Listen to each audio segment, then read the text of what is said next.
Al hablar de patrimonio protegido de las personas con discapacidad, estamos hablando de un patrimonio de destino, tienen como finalidad la satisfacción de las necesidades vitales de sus titulares.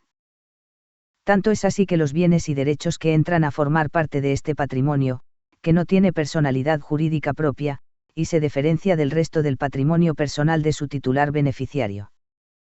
Solo pueden ser beneficiarios de este tipo de patrimonio, las personas afectadas por una discapacidad psíquica igual o superior al 33%, o por una discapacidad física o sensorial igual o superior al 65%.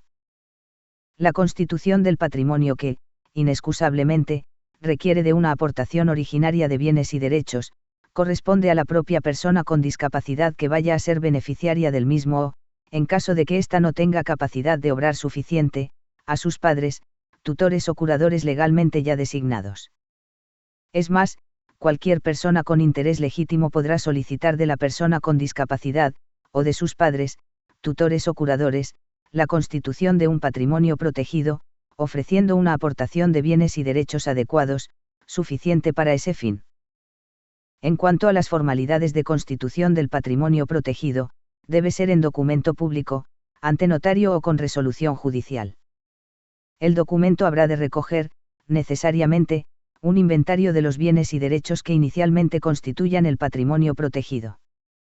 Y la determinación de las reglas de administración y, en su caso, de fiscalización, incluyendo los procedimientos de designación de las personas que hayan de integrar los órganos de administración. Una vez constituido el patrimonio protegido, cualquier persona con interés legítimo puede realizar aportaciones a dicho patrimonio. Las aportaciones de terceros deberán realizarse siempre a título gratuito. Esas aportaciones pueden hacerse a pesar de la oposición de los padres, tutores o curadores, cuando así lo estime el juez por convenir al beneficiario del patrimonio. No obstante, cuando la persona con discapacidad tenga capacidad de obrar suficiente, y de acuerdo con el principio general de autonomía personal y libre desarrollo de la personalidad, no se podrá constituir un patrimonio protegido en su beneficio o hacer aportaciones al mismo, en contra de la voluntad del beneficiario. Asimismo, cuando la aportación es realizada por un tercero, y por tercero se entiende cualquier persona distinta del beneficiario del patrimonio, incluidos los padres, tutores o curadores, constituyente del mismo, el aportante podrá establecer el destino que a los bienes o derechos aportados deba darse una vez extinguido el patrimonio protegido, determinando que tales bienes o derechos reviertan en el aportante o sus herederos o dándoles cualquier otro destino lícito que estime oportuno. La salida del bien o derecho aportado del patrimonio protegido, tan solo podrá producirse por extinción de éste. Por otro lado, la existencia de este patrimonio, en nada modifican los derechos civiles relativas a los distintos actos y negocios jurídicos, por ejemplo, cuando un tercero haga una aportación a un patrimonio protegido mediante donación, dicha donación podrá rescindirse, anularse, en caso de haber sido realizada en fraude de acreedores, o de supervivencia de hijos del donante, podrá reducirse por inoficiosa. En cuanto a la administración del patrimonio, se sujetan al régimen de administración establecido por el constituyente del patrimonio, el cual tiene plenas facultades para establecer las reglas de administración que considere oportunas. Cuando el constituyente del patrimonio protegido sea el propio beneficiario del mismo, y a la vez tenga capacidad de obrar suficiente, se aplica sin más lo que él haya establecido.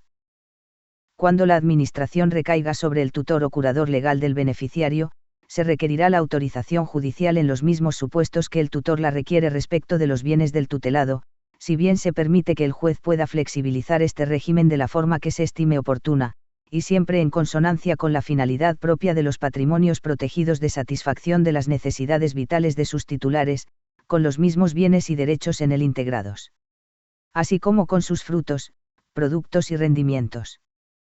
Dado el especial régimen de administración al que se sujeta el patrimonio protegido, es perfectamente posible que, a pesar de que su beneficiario tenga capacidad de obrar suficiente, la administración del patrimonio no le corresponda a él, sino a una persona distinta, sea porque así lo ha querido la propia persona con discapacidad, cuando ella misma haya constituido el patrimonio, sea porque lo haya dispuesto así el constituyente del patrimonio y lo haya aceptado el beneficiario, cuando el